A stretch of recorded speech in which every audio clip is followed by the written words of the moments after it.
नमस्कार मित्रों, मैं हूं डॉक्टर हरिनिवास। चैनल का नाम है संस्कृत साहित्य एवं संस्कृति और इस समय आप सुन रहे हैं महाकवि माघ का शिशुपाल वध। हमने 60 श्लोक देखे थे इससे पहले।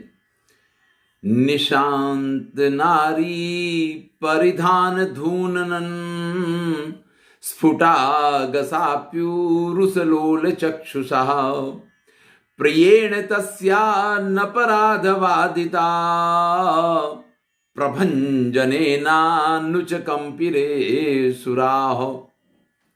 भैया, देवताओं के ऊपर रावण का वर्चस्व कैसा है, कुबेर पे उसने किस प्रकार से आधिपत्य किया, उसको किस प्रकार से पराजित किया, किस प्रकार से वरुण देव पराजित हुए, ये सब चल रहा है, यही चर्चा चल रही है। यहां पवन देव की बात हो रही है, जो रावण के अंतः निशांत नारी शब्द का प्रयोग किया है, जो अंतःपुर की स्त्रियां हैं, उनके परिधानों को, उनके वस्त्रों को धुनन इन पवन देव ने जैसे कि खींच दिया। भाई, एक तो रावण की पत्नियां और वो भी अंतःपुर की स्त्रियां। मतलब रावण जैसे तो ऐसे ही लोग हुआ करते थे जिनके अंतःपुर में भी स्त्रियां होती थी और बाहर तो कितनी ही स्त्रियों के साथ। तो यहां जो बाहर की स्त्रियां हैं वो तो बाहर की होती हैं, उनपे कोई व्यक्ति अपना आधिपत्य नहीं बता सकता है। लेकिन जो अंतःपुर की स्त्रियां हैं वो तो रावण की प्रिय पटरानियां हैं। उनके साथ अगर कोई गलत व्यवहार करे तो ये तो बहुत बड़ी अपराध वाली बात हो गई ना। इतना पराक्रमी योद्धा इन पवन देव ने ये कार्य कर दिया। इन्होंने क्या किया कि उनके वस्त्रों को परिधान धूननन, उनके वस्त्रों को जैसे कोई खींच देता हो ना, इस प्रकार से उड़ा दिया।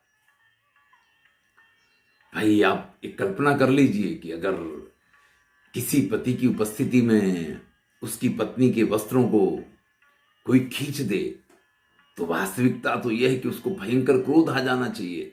ऐसे में रावण को भी क्रोध आना चाहिए था, यह स्वाभाविक प्रक्रिया थी। लेकिन उरुस लोल चक्षुषा, लेकिन वो रावण कैसा है कि उसको अपनी स्त्रियों के जघन स्थल अगर खुल जाए तो उनको देखने में बड़ा आनंद आता।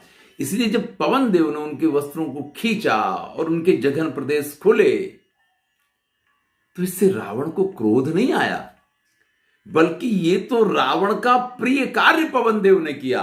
तो प्रियेण तस्या अपराध बाधिता, तो जो अपराध हुआ था पवन देव से वो अपराध नहीं हुआ, वो तो रावण के ऊपर जैसे पवन देव ने एक उपकार कर दिया, उनका एक प्रिय कार्य कर दिया कि उनकी प्रियतमाओं की जंघाओं को खोल दिया। और रावण बड़े ही मनोयोग से, यहां लोल चक्षुषा शब्द का प्रयोग किया है, अत्यंत तृष्णा के साथ सतृष्ण नयनों से उनको देख रहा है। और ये कार्य पवन देव ने किया, इसके कारण रावण का ध्यान वहां गया और दूसरे जो देवता रावण की दृष्टि के विक्षेप से कांपते थे, अब रावण की दृष्टि ही उनकी तरफ नहीं जा रही है।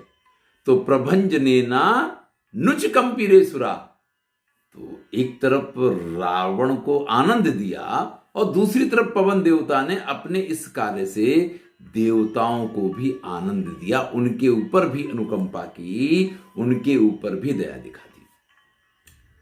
यानी आपका कोई एक साथी थोड़ा सा होशियार हो और आप बड़ी विपत्ति में पड़े हो, वो थोड़ा सा अपना कुछ कौशल्य दिखा दे तो आपकी विपत्ति खत्म भी हो सकती है, और खत्म होना हो कम से कम हल्की तो हो सकती है। यहां सभी देवता जो रावण के दृष्टि विक्षेप से कांपते रहते थे, रावण की दृष्टि जब उन निशांत नारी परिधान धूनन अपने अंतःपुर की स्त्रियों के वस्त्रों के हट जाने के कारण वहीं चिपक गए, तो फिर देवताओं के ऊपर तो दृष्टि पड़ने का प्रश्न नहीं था, तो उनका भय भी दूर किया, या उनके ऊपर पवन देव ने इस प्रकार से कृपा की, और रावण के ऊपर भी एक उपकार किया। अगला श्लोक देखते हैं, 62वां श्लोक है।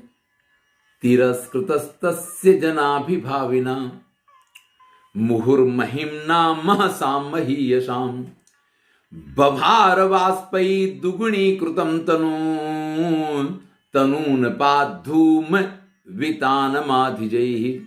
चलिए, बहुत सारे देवताओं का वर्णन देखा, यहां अग्निदेव का भी वर्णन देखते हैं। वर्णन करते हैं कि जो रावण है, तिरस्कृतस्तस्य, उसने तिरस्कार कर दिया। किसके द्वारा?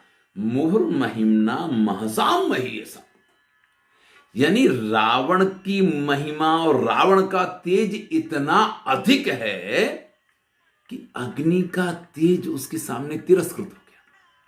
अग्नि की कोई तेजस्विता ही उसके सामने नहीं दिखाई देती है।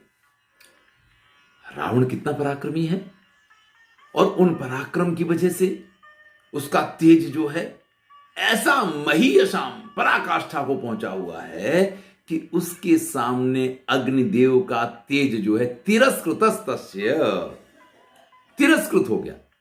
जैसे कि अग्निदेव के तेज की तो कोई वैल्यू ही नहीं है।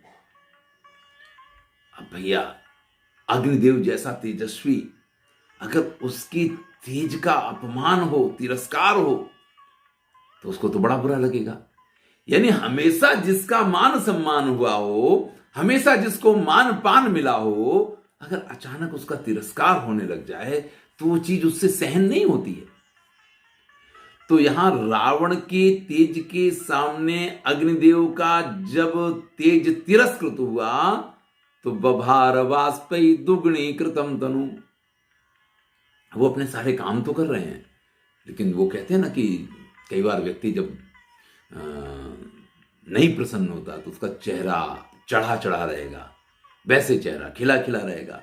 तो यहां अग्निदेव यानी चेहरा ही कुछ इस प्रकार का हो गया, वाष्पै दुगुणी कृतम, और आंखों में आंसू भरे हुए हैं।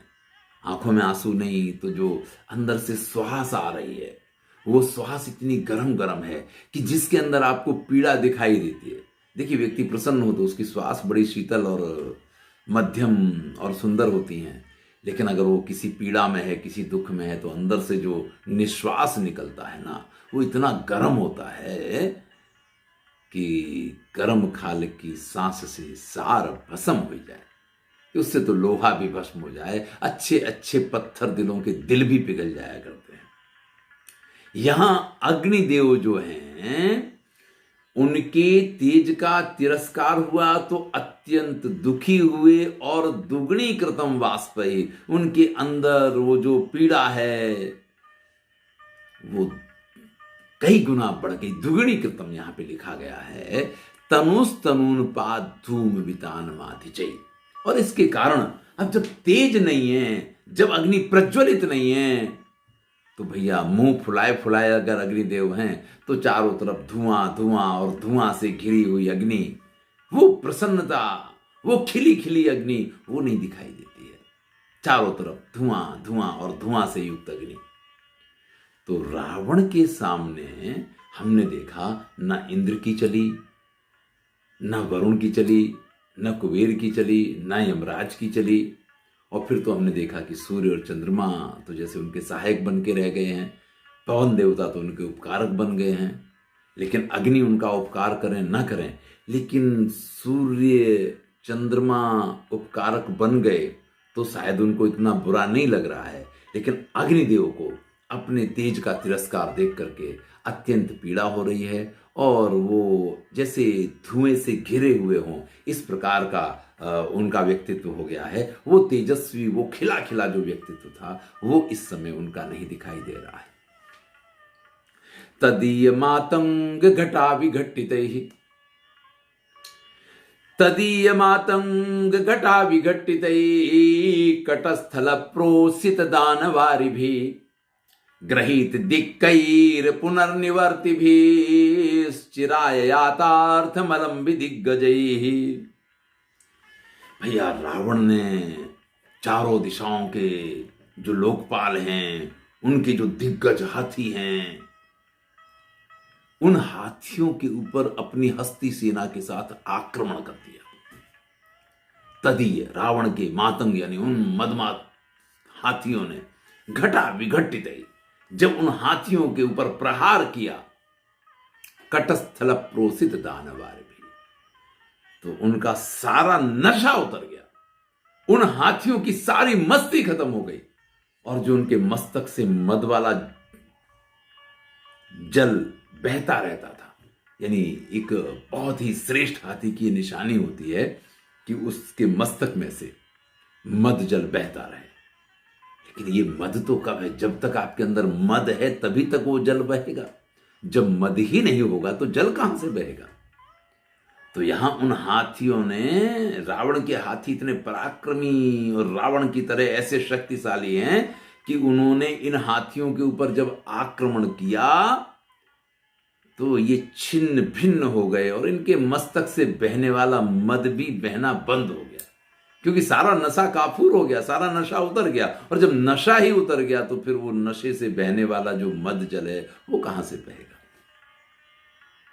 और इतना ही नहीं, ग्रहित दिक्कैर पुनर्निवर्तित, वो वहां से ऐसे भागे, उन हाथियों से, रावण के हाथियों से घबरा के ये हाथी वहां से ऐसे भागे, चारों दिशाओं में जाकर के दूर दूर सुदूर तक चले गए और फिर वापस ही नहीं आए, या वापस आने की उनकी हिम्मत ही नहीं चली।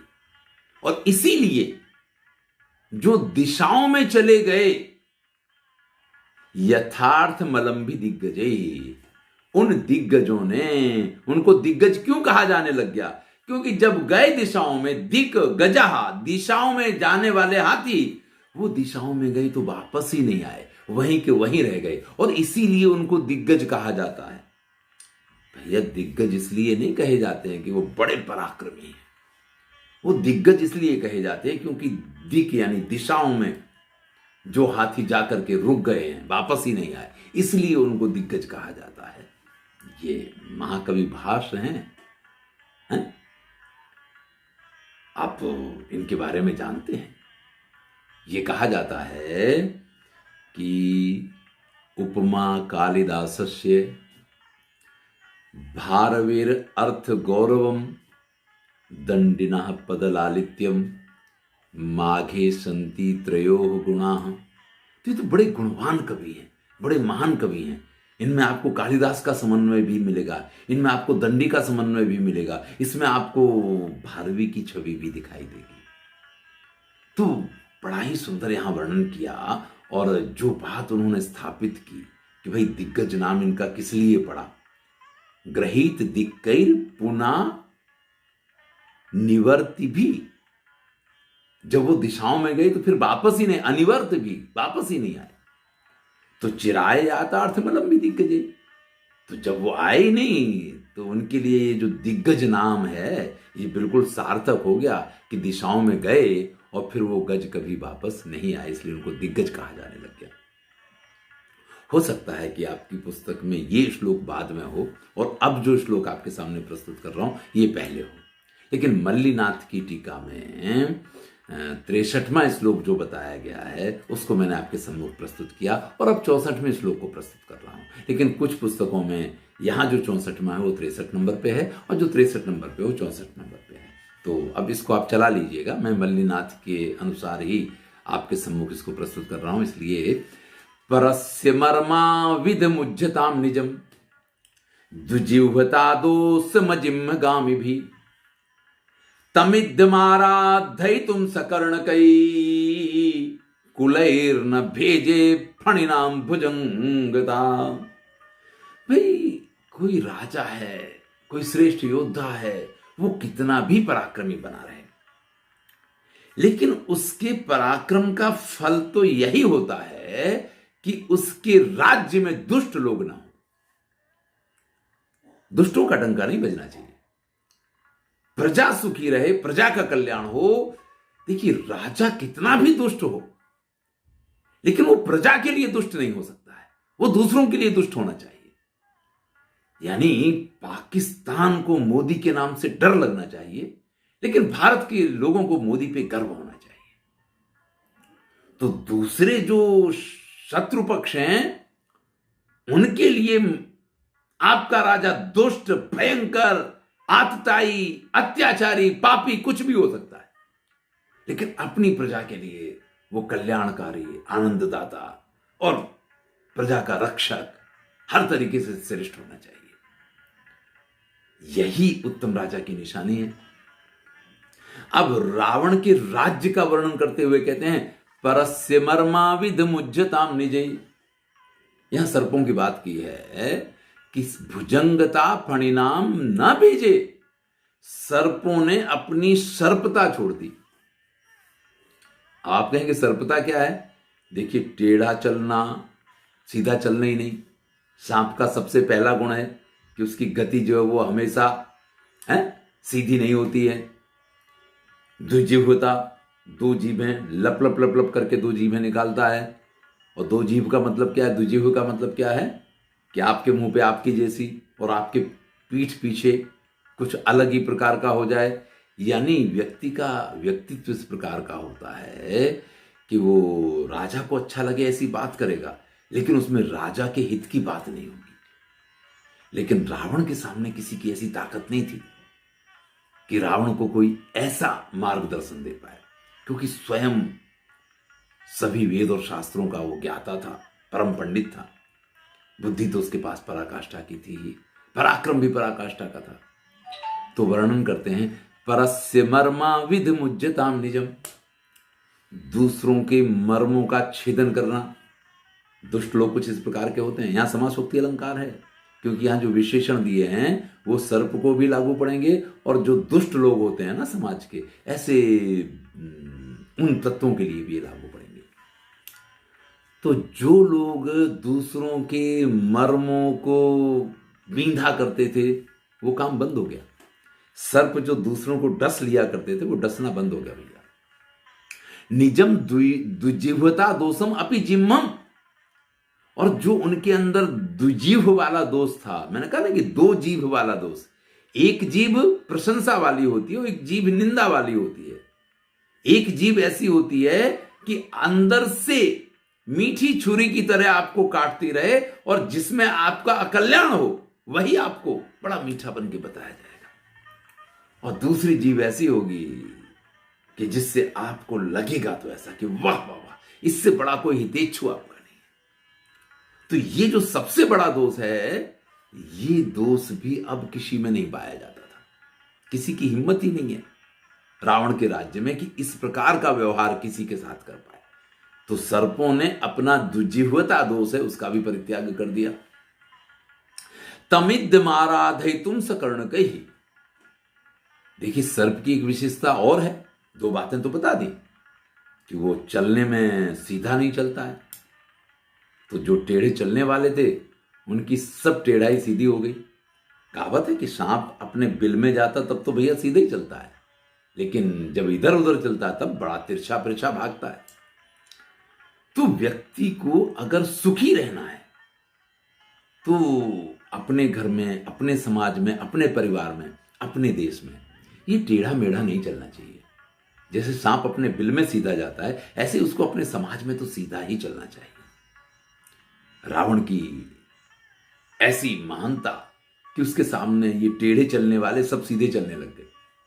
जो लोगों को परेशान करने वाले थे उन्होंने अपना द्विजीव दोष का भी परित्याग कर दिया। और रावण की सेवा जब करते थे ना, सांप की तीसरी विशेषता आपको बता रहा था। तीसरी विशेषता है कि वो चक्षु श्रवा होता है, यानी सांप के कान नहीं होते हैं। अब आप कहेंगे कि कान होते नहीं, और बीन बजाने वाला बीन बजाता है और सांप कहीं भी अंदर घुसा हो बाहर निकल के आ जाता है। भाई, उसको चक्षु श्रवा कहा जाता है, यानी उसके आंख और कान एक ही है, ये इसका अर्थ होता है। वो बिल्कुल सुन नहीं सकता, ऐसा इसका अर्थ नहीं किया जा सकता है। क्योंकि अगर सांप सुषुप्त अवस्था में है, उसने अपनी आंखें बंद कर रखी हैं, तो इस स्थिति में फिर तो आपकी बात समझ ही नहीं पाएगा, आपकी आहट को भी नहीं पहचान पाएगा। उसको जागना नहीं चाहिए, उसको सोते रहना चाहिए अगर उसके कान नहीं है। चक्षुश्रवा का अर्थ ये नहीं कि वो सिर्फ आंख से देखेगा तभी रिएक्शन देगा, रिएक्ट करेगा, ऐसा नहीं है। लेकिन उसकी चक्षु इंद्रिय ऐसी हैं कि वो उनसे देख भी सकता है और वो उनसे सुन भी सकता है, दोनों काम एक साथ कर सकता है, इसलिए उसको चक्षुश्रवा कहा जाता है। जैसा मैं समझता हूं, मैं प्राणी विज्ञान का निष्णात नहीं हूं और ये भी नहीं है कि मैंने किसी सर्प के ऊपर बहुत बड़ा रिसर्च किया इसलिए आपको ये बात बता रहा हूं, लेकिन एक समझदारी और एक जो अपना अनुमान होता है उसके अनुसार ये बात कही है। अगर ये बात मेरी किसी अच्छे जानकार को गलत लगे तो भाई मैं उससे क्षमा चाहता हूं, लेकिन मेरा ऐसा मानना है कि उसको चक्षुश्रवा इसलिए कहा जाता है। अब कुछ लोग भी इस प्रकार के हुआ करते हैं, वो कानों से सुनते नहीं है, वो आंखों सुनी ही राजा के साथ लगाते रहते हैं। यानी वो राजा को देखेंगे तो राजा के मन की बोलेंगे, वो बिल्कुल आंखों से ही काम लेते हैं, कान से काम नहीं लेते हैं। लेकिन राजा के पास अगर आप हैं तो आपको कानों से काम लेना चाहिए, कान आपके हमेशा खुले रहने चाहिए। राजा ने क्या कहा है, राजा क्या चाहता है, उसके अगर श्वास भी बढ़े ना तो भी आपको पता लग जाना चाहिए, और अगर आपको नहीं लगेगा तो कब आपकी मौत आ जाए आपको पता नहीं। तो यहां पे रावण की सेवा करते समय उन सर्पों ने सकर्णक कुलई, वो कान वाले हो गए, वो सिर्फ चक्षुश्रवा नहीं रहे। तो रावण की सेवा में जो लोग थे वो सिर्फ देखते नहीं थे, वो अच्छी तरीके से सुनते भी थे। इस प्रकार से फणिनाम भुजंगता भेजे कुलयत्ना, जो सर्प थे या जो दुष्ट लोग थे, जो सर्प जैसे लोगों को डसने वाले लोग थे, उन्होंने अपनी भुजंगता का परित्याग कर दिया। उन्होंने अपनी सर्पता का, जो सर्प का एक गुण होता है, जो उसका सर्पत्व दोष होता है, उसका परित्याग कर दिया। चलिए, यहां आकर के 64 श्लोक पूरे हुए हैं और इससे आगे के श्लोकों की चर्चा हम अगले वीडियो में करेंगे। मैं हूं डॉक्टर हरिनिवास। आनंद लीजिए, अच्छा लगे तो मित्रों के साथ शेयर कीजिए। धन्यवाद।